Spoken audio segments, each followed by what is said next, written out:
Everyone, as part of the CME criteria, please be aware this is a CME accredited event. There are no commercial sponsors of this grand rounds.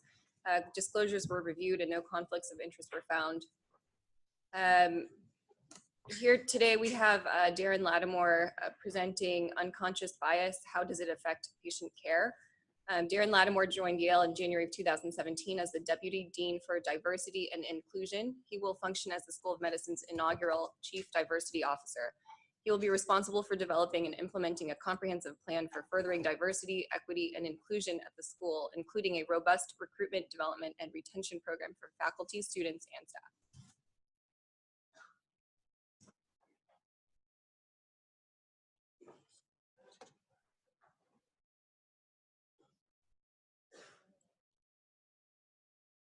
How do you get to slideshow? So, new slideshow. Perfect. Well, thank you all this morning for coming. You saw my disclaimer slide, but the real disclaimer is that many people come to unconscious bias training or any other kind of training, be it sexual harassment, be it bystander training, expecting that one training is going to make them fully competent in whatever that conversation is about. I want to be very clear, the goal today is to start a conversation about bias, get us to start thinking about how bias may be affecting the way we think about our patients and how it may be impacting outcomes of our patients. That's the goal for today. But hopefully you won't walk away thinking that I'm going to give you the A through Z on how to unconscious bias. Second thing that I want to say before we get started is I am not the only expert in the room about bias. Unfortunately, every single person in this room has been a victim of bias. And equally, unfortunately, every single person in this room has been a perpetrator of bias. So if at any time you have anything to add to the conversation, please put it in the room. You're not bothering me by adding to the conversation. These are the things I actually want to briefly go over in the next hour. I again realize that we're going to do a fairly quick clip and won't spend a great deal of time on any one in particular. So I want us to start actually with a video or an exercise, shall we say. And we're going to split the table literally in half.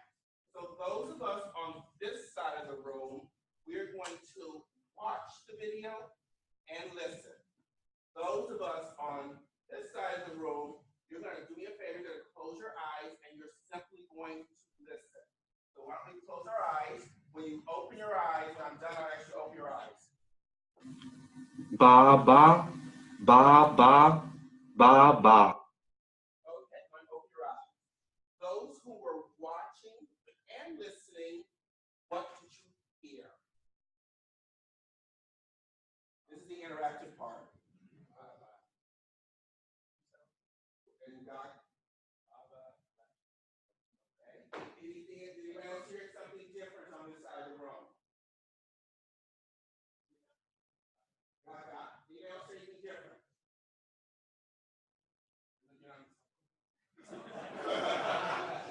Anyone else on this side of the room hear something different? Okay, so we heard three things of people who are willing to speak up. In all honesty, I anticipate we heard about 4 or 5, if not 6 things on this side of the room. Now, this side of the room, what did you hear? Wow. They all heard one thing. Wow. And this is the interactive part. See how his mouth moves.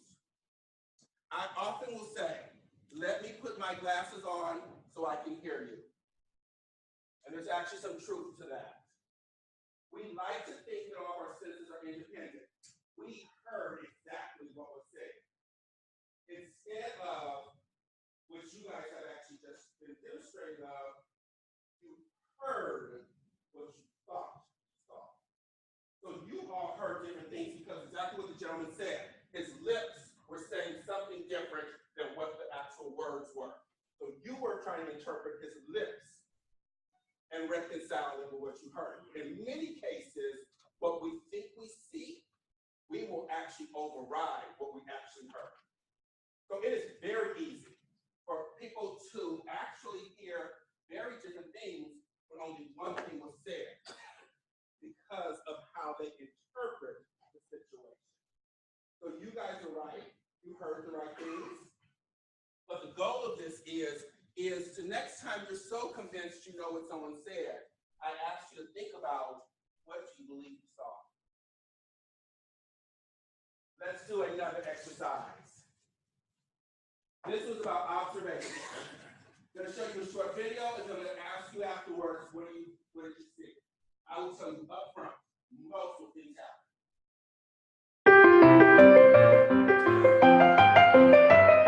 Clearly, somebody in this room murdered Lord Smythe, who, at precisely 3:34 this afternoon, was brutally bludgeoned to death with a blunt instrument. I want each of you to tell me your whereabouts at precisely the time that this dastardly deed took place. I was polishing the brass in the master bedroom. I was buttering his lordship's scones below stairs, sir. Why, I was planting my petunias in the potting shed. Constable, arrest Lady Smythe. So what did we see? Let me start over. What were we looking for? What did this video set you up to look for? Does video set you up to look for changes, or my instructions set you up to look for changes? What did the video set you up to look for?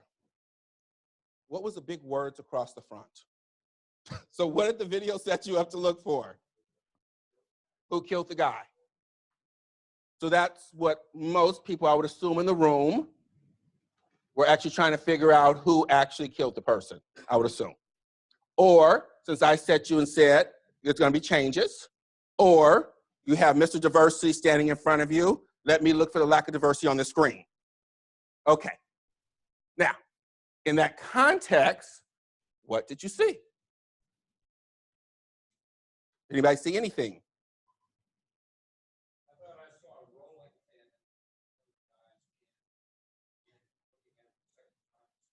So you see a change, one change. Did you see, just a second, I'll get you, sir. Did you see more than one change or just one? So you saw one. Did you see more than one change? How many changes do you think you saw? 2 changes. Anybody see more than 2 changes? Oh my God. Did anyone see more than 2 changes? Yes. How many? Just give me a number. How many did you see? 3. Perfect. Okay. We're going to do this again. You guys missed a lot. This time, I want you actually to watch the video, to buddy up and talk about, literally, as you're watching the video, talk about it, point at it, be very interactive in watching the video.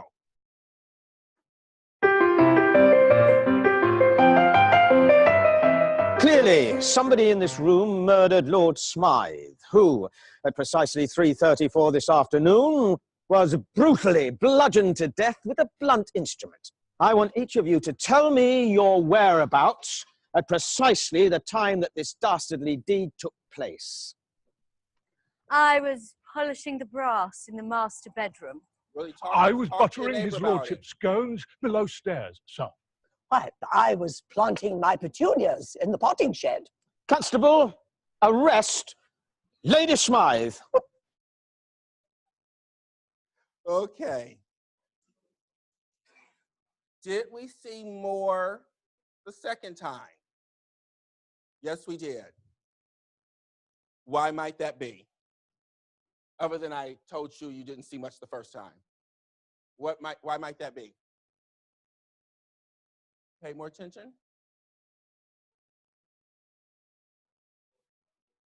Working as a team, focused on different things, partly because you have 2 brains working together. Cognitive diversity. A lot of people actually, so what is the point of having people who look at the world differently work together? How does that really add value? Again, this is a fun way of actually showing that when you have people working together, looking at the same problem from different angles, you actually see more. And it's been studied multiple times. You get much closer to reality and usually do not go off a tangent as easy. Selective attention is what I actually really want to put in the room. And what that means is we often find what we're looking for, and we do not see at all what we're not looking for. So my telling you to look for whodunit truly allowed you to miss everything else going on Clearly, around the somebody in this room because that's murdered not Lord what you're looking Smythe, for. who, at precisely 3:34 this afternoon, was brutally bludgeoned to death with a blunt instrument. I want each of you to tell me your whereabouts at precisely the time that this dastardly deed took place. I was polishing the brass in the master bedroom. I was buttering his lordship's scones below stairs, sir. Why, I was planting my petunias in the potting shed. Constable, arrest Lady Smythe. But how did you know? Madam, as any horticulturist will tell you, one does not plant petunias until May is out. Take her away. It's just a matter of observation. The real question is, how observant were you?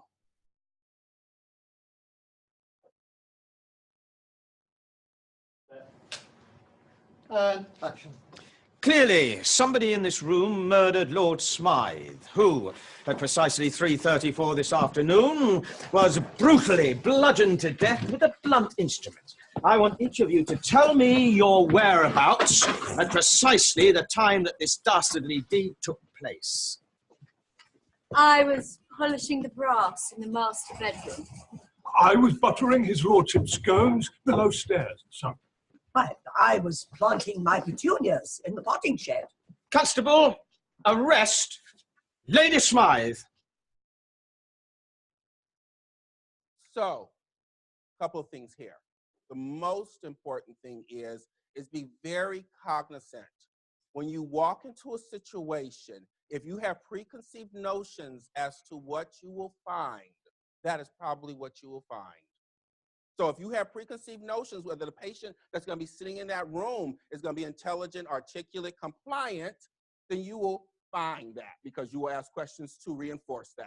If you walk into the room with the assumption the patient in the room is going to be non-compliant, angry, and blah, blah, blah, you will find that because you will ask questions to reinforce that.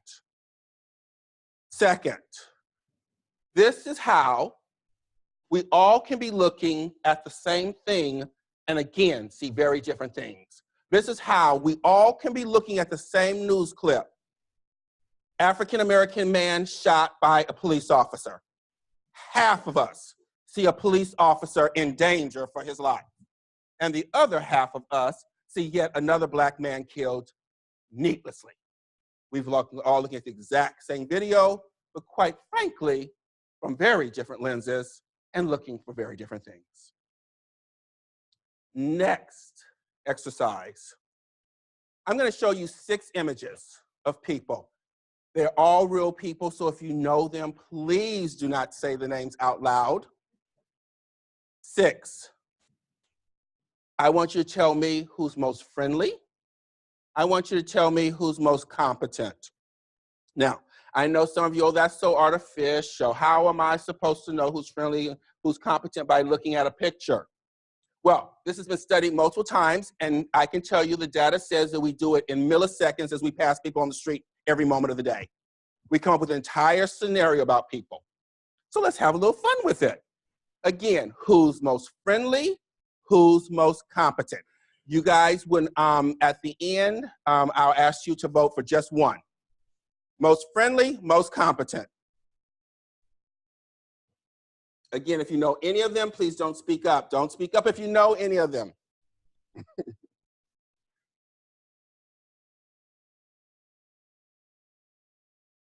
Okay. Starting with friendly, just raise your hands. This is your vote for most friendly. Most friendly. Most friendly. Most friendly. Most friendly. And most friendly. Not a 1, okay. Half an inch, okay. Most competent. most competent, competent, competent, competent, and competent.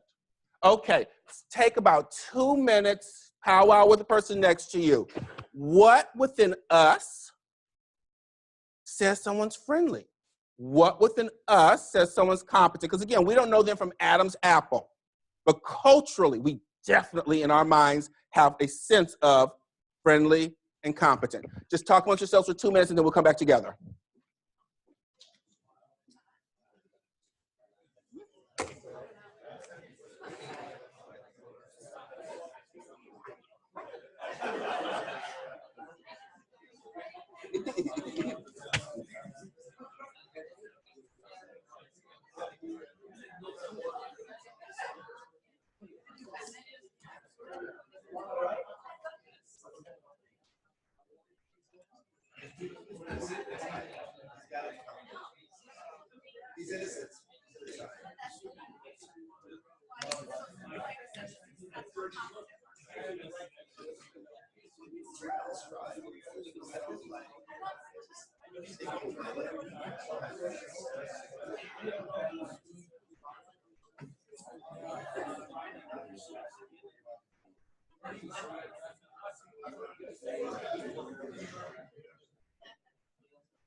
Okay, let's come back together.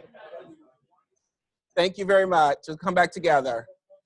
So first, I want to begin because I'm going to ask you guys our definitions of friendly and competent. My job is to push back, so please don't take that personal. It's not an attack on you as an individual, but it's to get us to really think about our biases. So let's start with friendly. What makes someone friendly? Smile. I love it. Thank you very much. Do all cultures around the world go around, or do all subcultures of America go around like that? That's a question. No. Absolutely no. Matter of fact, I honestly believe that's part of the rub between dominant white America and African Americans, especially the men. In African American culture, we are much more used to neutral versus this, which is interpreted by white America as angry or mad. Asians too, much more common, and there's multiple different Asian cultures, so I'm generalizing here, but many of them much more common, neutral. They're not homesick, they're not depressed, that's just, they're neutral. But we interpret that on our own personal values, our own personal biases of what friendly looks like. And we impose them on the other individual. Another friendly. Eyes. I love that. Eyes. Do all cultures believe it's respectful to look someone directly in the eye? So, we as a culture in America, and this is probably all of America, oh my God, what's he trying to hide? Why isn't he looking at me? When they actually might be showing you the utmost respect. One more friendly. Posture. What does that mean?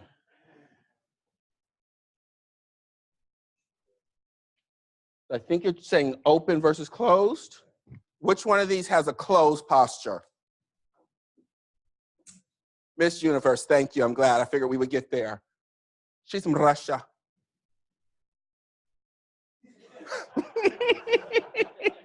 I hope you're talking about weather and not attire. But if is anyone from that area? Anyone from that area? Okay, no one's from the area. So I will say one from that area might say that their sort of general stance might be a little different than ours. Competent. What on this screen exudes competence? Most people raise their hand. The highest number of people raise their hand for one particular person. Attire. I love it. In America especially, and probably around the world, we inflate privilege with competence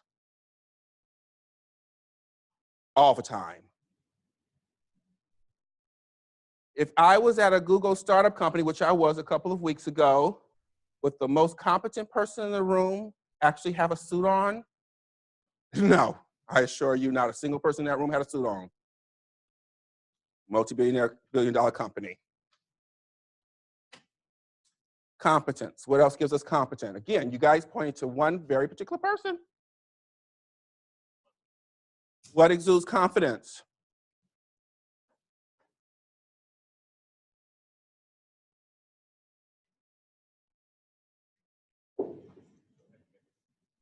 What exudes confidence?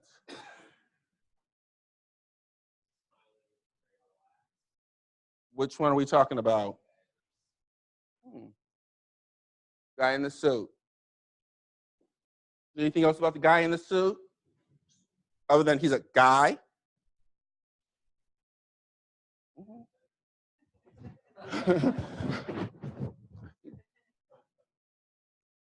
Hey, what else? But why did you, let's be honest, why did we pick the one white man in the corner with a suit on as the most competent?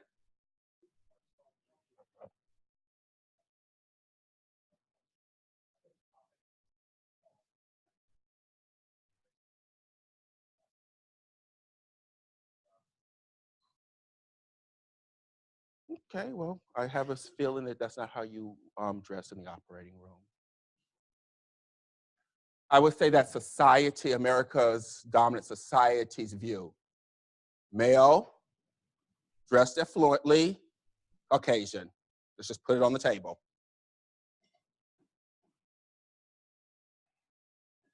So I ask you, again, this is self-reflection. What in you, because most of us know of one of the people, but for the rest, we don't. What in you says that someone's competent or friendly? Again, studies will say height, especially in men. Race, I would actually say it's race, it's skin tone, and do you have European features or endogenous features? Gender, no one said that, but let's be really real in academia. How many leaders are women?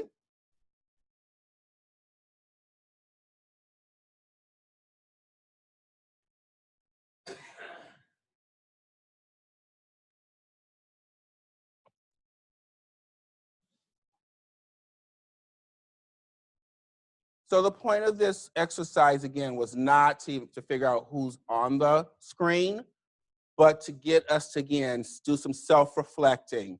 When we see people, what inside of us is developing the reaction we have to that individual, be it a good reaction or a negative reaction. This gentleman, I think he got 1 vote.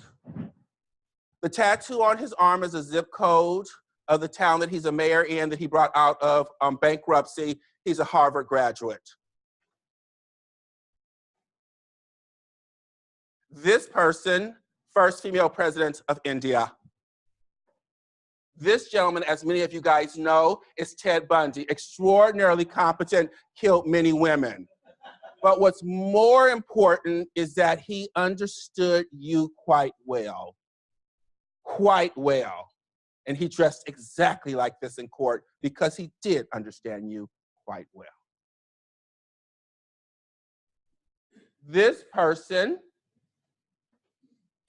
who I don't think got a single vote for competent, civil engineering, PhD, police captain, in addition to Miss Universe. For those of you who don't know, this is our first African-American female astronaut. And lastly, for those of you who probably think he's still smoking marijuana, he goes around the world and actually helps multi-billionaire companies actually be even better. I ask you again, did any of you who didn't know the person on the screen come up with anything close to their reality? I'll let you just ponder that for a second.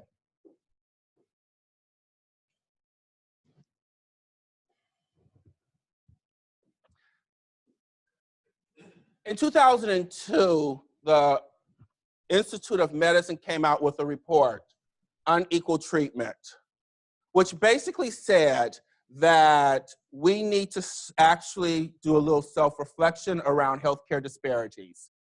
When they actually looked, because before that, it was very simple.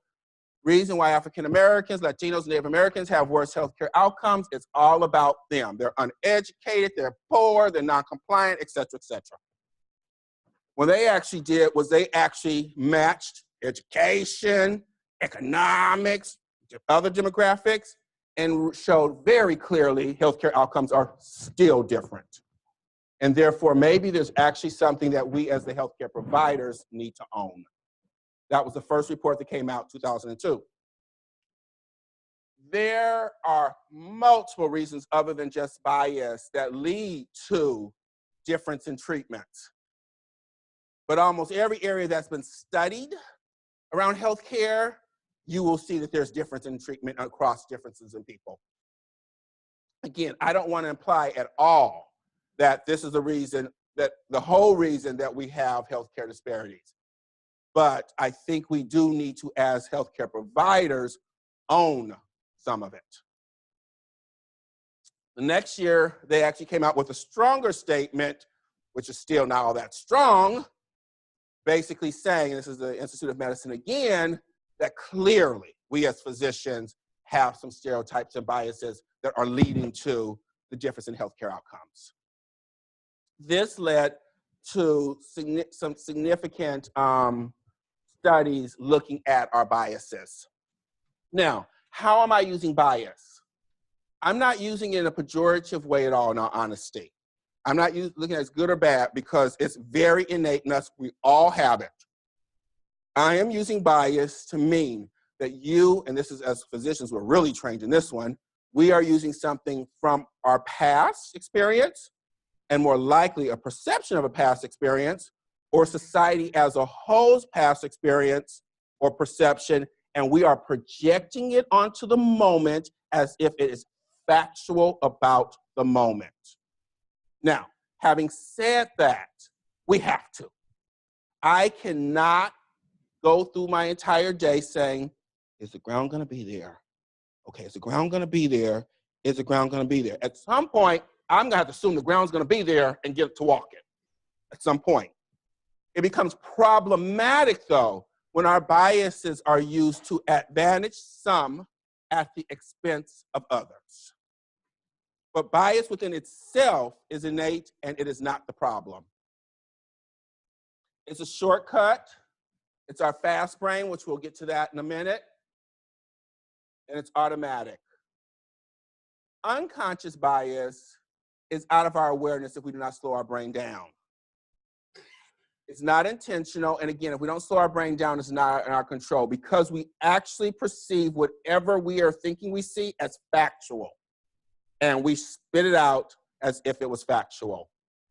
For those of us, which I would assume is most of us in the room, who really truly strive towards and value not being biased, not seeing race, not seeing gender, not seeing economics, this is probably much harder for us to look in the mirror. Because if we truly look in the mirror, we will quickly realize that what we strive to be and who we are do not match. Versus those who are overtly bigoted, they wear the explicit and implicit right here, no conflict within them. Again, I want to say for the third time, unconscious bias is not good or bad. It is what we do with it that becomes problematic. Bias affects our perceptions, our attitude towards others. How do we behave towards each colleague? Whom in this room is actually worthy of my attention? Who in the room, when they speak, do I sit up and listen? And unfortunately, in our society today, whom is worthy of our empathy and whom do we put in cages? If you've never done the implicit association test, I would strongly advocate that you do. Now, there are good scientists who actually have some issues with it, so I'm not going to say it's perfect by any means, but I do believe that you can learn something about yourself. There are many examples that you can do. Which ones you do is not important in my opinion, more so that you do them so that you become more aware of your own biases. So let me tip 2 that I did. Sexuality, and then we'll get over to disability. So, knowing I've been gay since puberty, very comfortable in my skin since high school. If you have a problem with my being gay, it's yours. You hold on to it, and you take it with you when you leave. My attitude. So when I did it, I assumed at best I would be neutral. But if I had to be honest, I'm probably gonna like gay people more than heterosexuals. So when I did the test and actually had a moderate preference for heterosexuals, I was quite surprised. So I did it a second time, and on the third time I gave up. Why might that be? Why would a person who's very comfortable in his skin as a gay person have a preference for heterosexuals?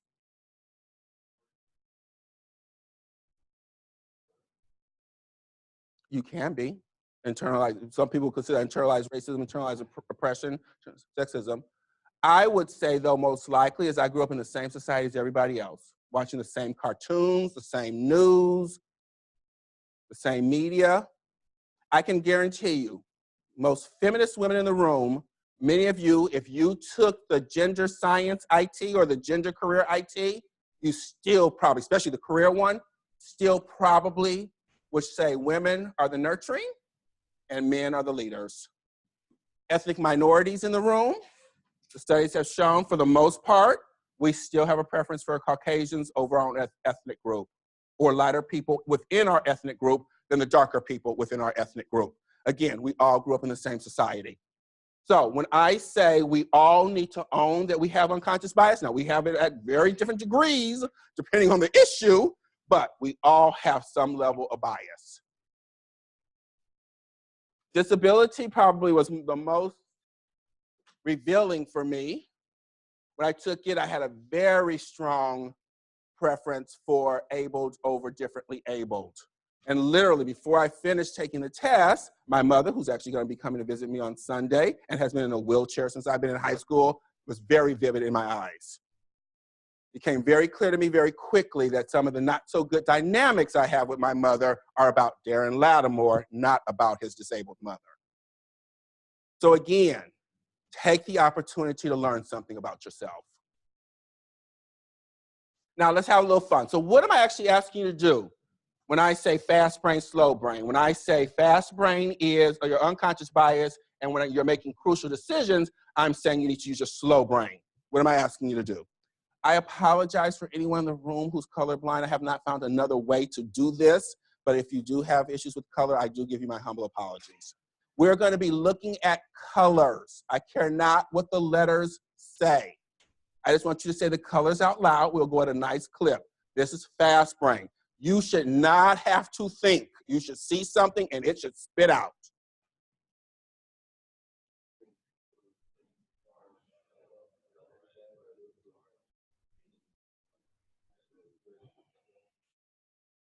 Pathology was faster. Okay, we're going to go slow brain. Exact same test. I just want to know what the letters say. I care not, I just want to know what the color is. I care not what the letters represent, just the color. Slow brain.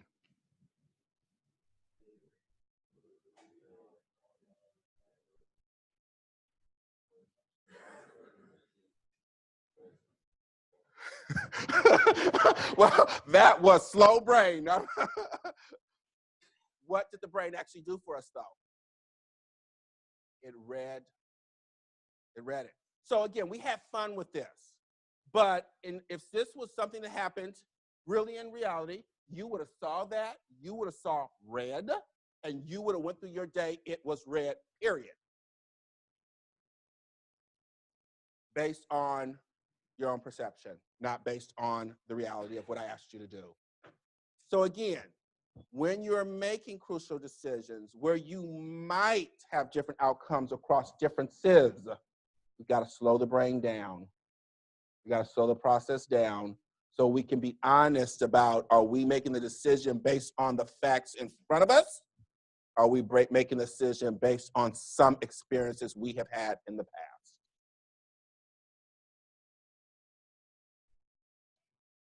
We see the world as we are rather than as it is.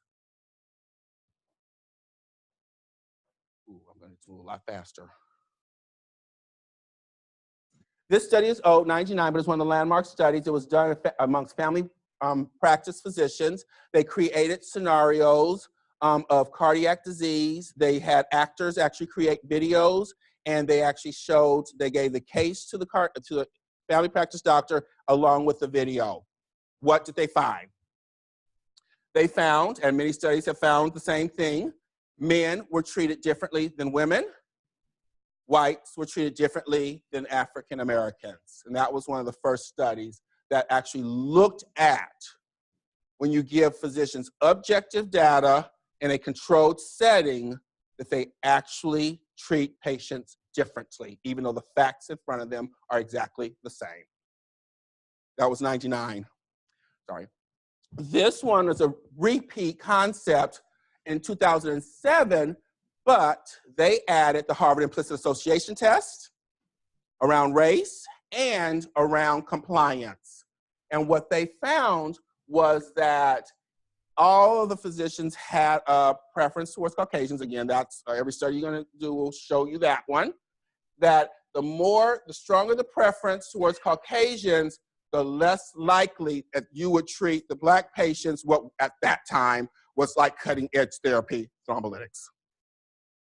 So there was a direct correlation with the implicit. Explicit bias, no correlation at all, but with implicit bias, there was a direct correlation with what way you chose to treat your patients. This one is another one, it's a Harvard Implicit Association test again. The physicians, about 2,000 of us did it, and it showed that around weight, that we have a significant bias. This is 2012, towards people who are, we would use the word obese when we're trying to be nice about it. We tend to use very other words too. Strong, strong bias in our thoughts about our overweight patients. And then this one, and I apologize, it's not cited correctly. If anyone wants to know, it was done in 2011. It's out of the Clinical Orthopedics and Patient Research, and it's actually done in Canada. Again, x-rays are real, but they're not really the patient.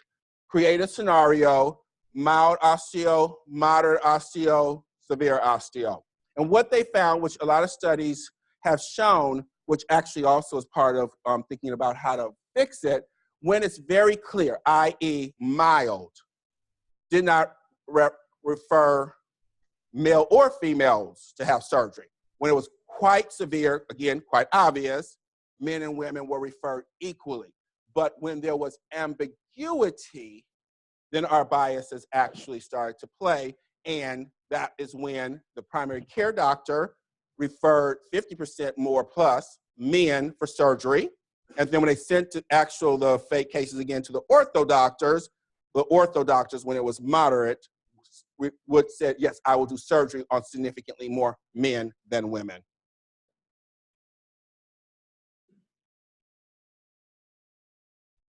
I want to actually make a leap, and I am making a leap here. The next two studies that I'm going to show you is actually patients' perception of us as physicians and how it relates to the bias we don't know we have. So this study looks at 3 healthcare systems in Colorado, primary care doctors, and it was actually interesting because they had actual patient satisfaction around multiple areas, and I'll get to it in a moment, for the patient satisfaction with the doctor. And then they were actually able to do implicit association tests of those physicians. And they had a count of 6,000 patients. The patient satisfaction looked at interpersonal, from the patient's perspective, communication, trust, and how well the doctor conveyed knowledge to the patient. There was no correlation with patient satisfaction, and our explicit are, I treat all patients the same. However, when you looked at implicit, and this was all physicians, there was 43% of the physicians had some bias against the African Americans, 51 had some bias against the Latinos. The stronger the preference for white, the stronger the correlation was with patient perceptions of us as providers. And as you can see, direct correlation in all 4 areas. So next time we have a patient whom we're having difficulty communicating, or whom is non-compliant, or whom is not coming to their appointments, maybe we should look in the mirror. Maybe we should not just say, oh, that patient's non-compliant. Oh, that patient doesn't know how to communicate.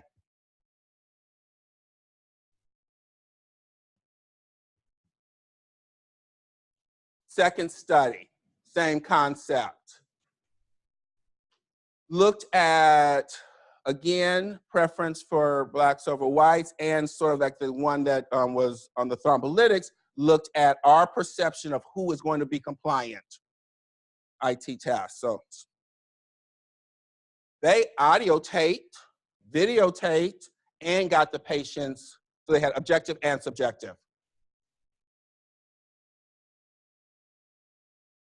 And what they found, which again also speaks to everyone has bias, was that all clinicians had a bias. This is towards Caucasians. Whites had a very, very significant bias towards white people.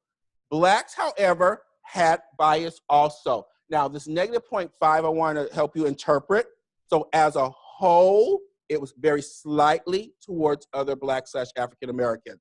But the reality is that some of the Black physicians had a preference for Caucasians, and some of the African Americans had a preference for other African Americans. And so this is the average, and it wasn't all in one direction. And then this is the one on compliance also, similar sort of results. When you had, and I'm talking specifically from the African American patient perspective, the Latinos patient perspective was a washout.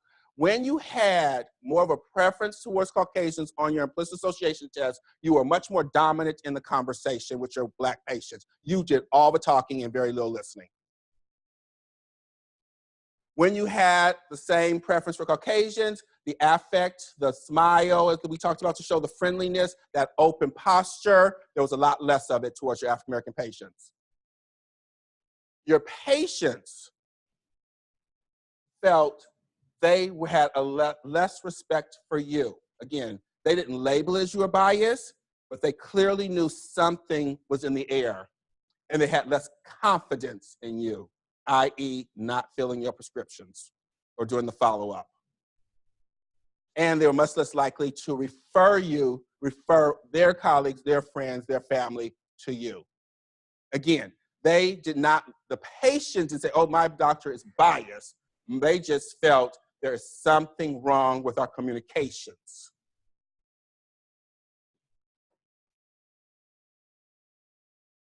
The other one, which was very interesting, and I was very surprised by it, the more the bias was towards Caucasians, the longer the visit was with Blacks. But interesting, the reason why was, do you understand?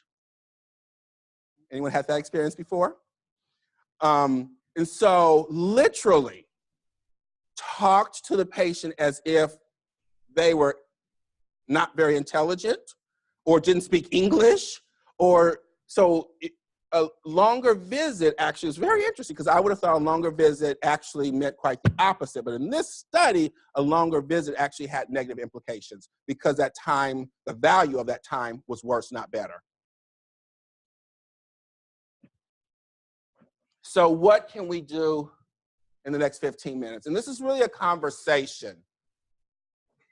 Studies have shown for short term, the most important thing to do is to bring to your consciousness that you could be actually acting on bias.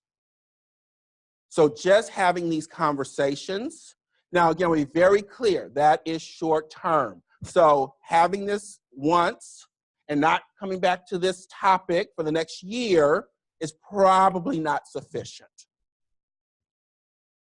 Second is actually developing a way to actually put a flashlight on this. And I would say in a clinical setting, the easiest way to put a flashlight is basically like these studies, to really look at your outcomes across differences, look at your patient satisfaction across differences, and don't just jump to the conclusion that it's all the patient's fault. And figure out what part of that do we need to own and how can we change that.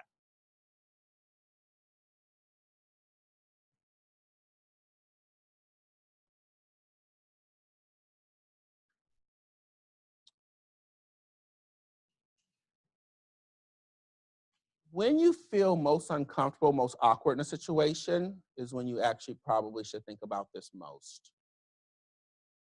Whom is it that you just don't know what to say to? Whom is it that you just don't know how to connect to? Don't be afraid of difference. In our society, we got to lean into it.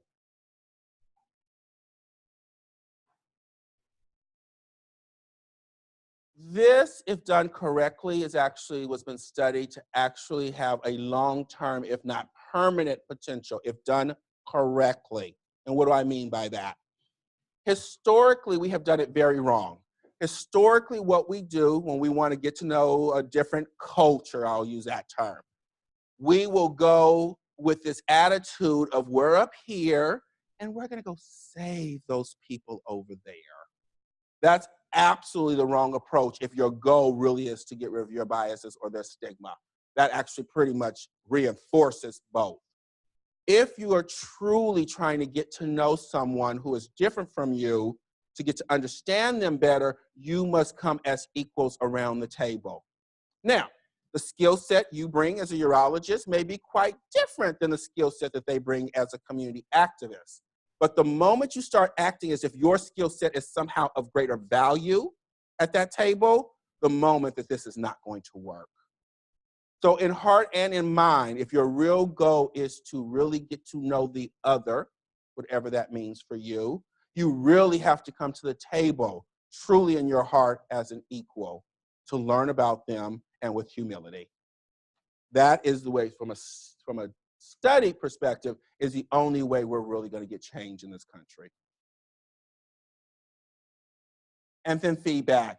Again, this is not I went to the unconscious bias training, check the box, I'm cured.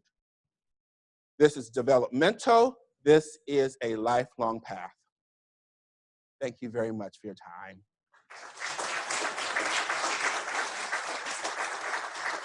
Any questions, comments, anything anyone wants to add? Yes.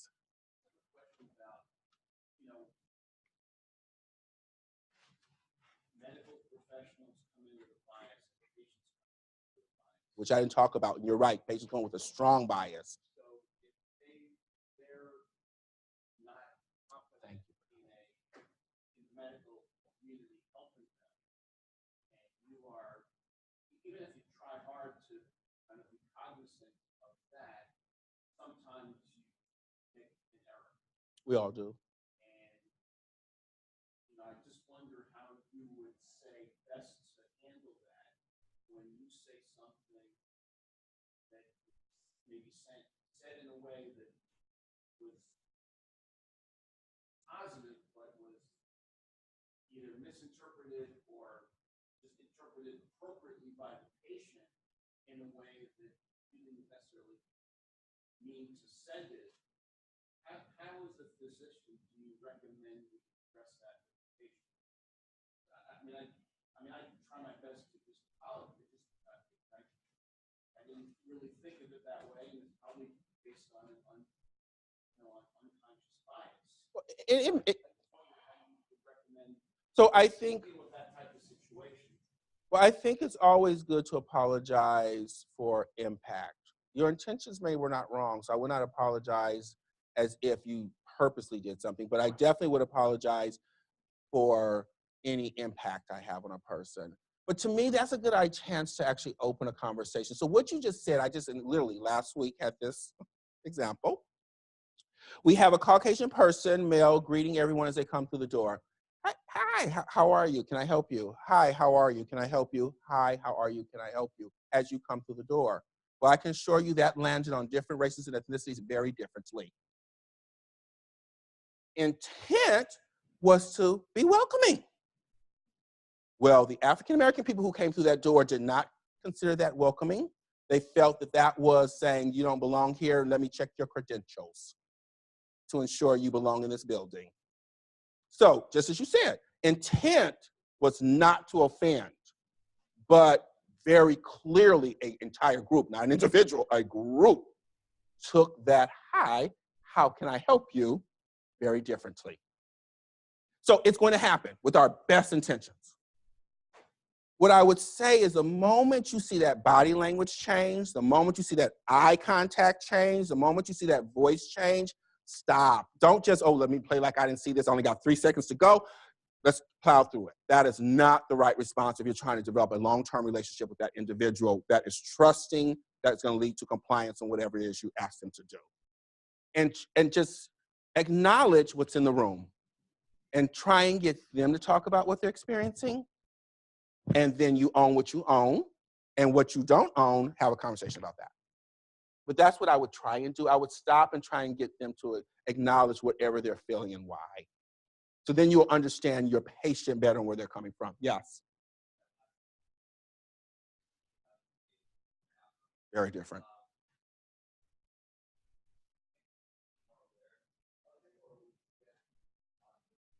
We actually had them modulate how they actually did that welcoming. In that case, because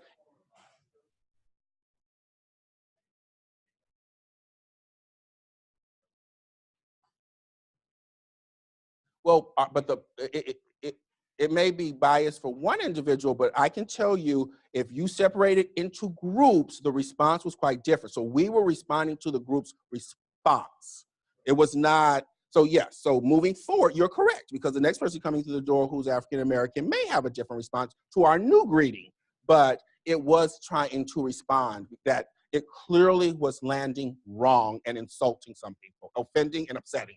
So we need to do something different, because so not doing anything says we have zero cultural humility whatsoever.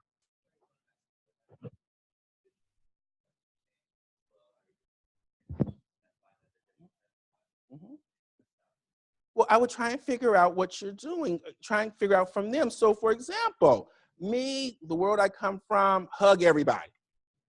Well, nowadays, you don't go around hugging everybody. You know, you ask, is it okay if I hug you? You know, me, I shake everybody's hand. I had this one student, she was Muslim. She was afraid to tell me, no. I should have kind of figured out when she took her 3 minutes to get the hand out there that probably was not landing right, and to ask, is this okay? Exactly, but the best, most positive way is to try and get some input with whomever you're interacting with in a very humble way, not in a authoritarian way. Well, I'm going to say thank you. Oh, I'm sorry, one more. I apologize.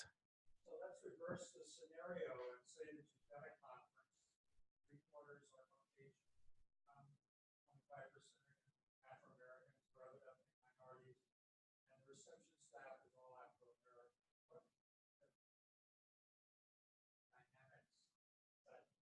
dynamics? Oh, do you want my honest opinion?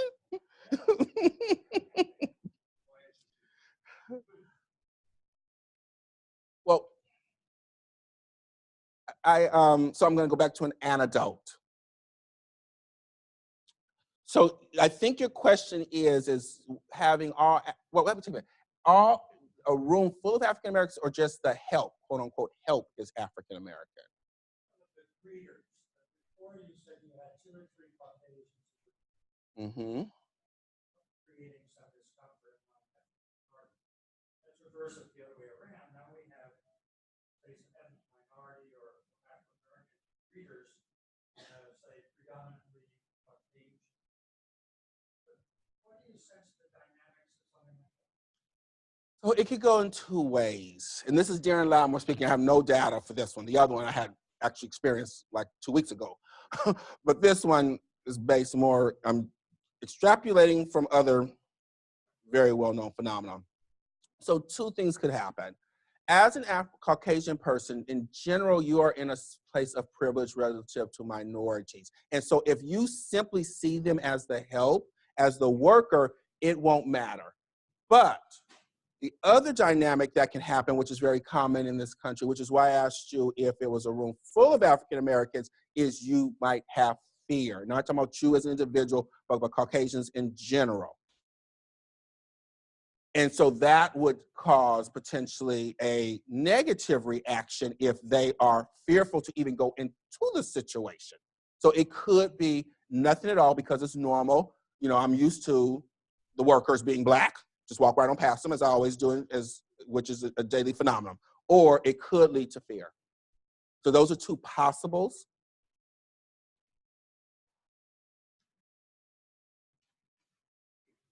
Thank you very much for your time.